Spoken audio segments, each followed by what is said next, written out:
Hi friends, నేను మీ రాజశేఖర్ బండి. Supreme court ఇటీవల ఉచితాల గురించి ఒక సుదీర్ఘ ఉపన్యాసం ఇచ్చింది. ఉచితాల వలన పేదలు సోమరులు అవుతున్నారని, వీటి కారణంగా ప్రజలు కష్టపడి పనిచేసేందుకు ఇష్టపడడం లేదని, ఉచితంగా రేషను డబ్బులు అందేసరికి వీటి కారణంగా ప్రజలు కష్టపడి పనిచేసేందుకు ఇష్టపడడం లేదు.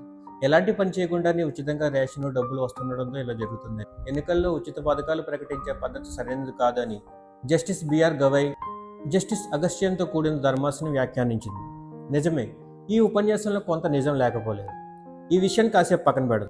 మరి మీరు పొందుతున్న ఉచితాల గురించి కూడా వ్యాఖ్యానిస్తే మంచిది. ఏమంటారా? మీకు అనగా జడ్జిలు, ప్రభుత్వ ఉన్నతాధికారులు, పాలకులు మొదలైన వాళ్ళు, మీకు టోల్ ప్లాజా దగ్గర ఫీజులు ఉండవు, కార్ పార్కింగ్ దగ్గర ఫీజులు ఉండవు, పెద్ద విలాసవంతమైన బంగళా, టెలిఫోన్, కార్ మెయింటెనెన్స్కి డ్రైవరు, సెక్యూరిటీ గార్డ్స్, మెయిడ్స్, ఇలా చెప్పుకుంటూ పోతే చాలామంది పరివారమే ఉంటారు. వాళ్ళందరికీ జీతభత్యాలు ప్రభుత్వ ఖజానా నుంచే వస్తాయి, అంటే ప్రజల డబ్బు. అవి మీరు పొందుతున్న ఉచితాలు కావా?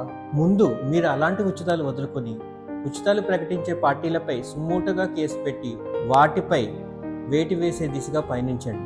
తర్వాత ప్రజలే మారుతారు. ఇక్కడ మనం ఒకటి మాట్లాడుకుందాం.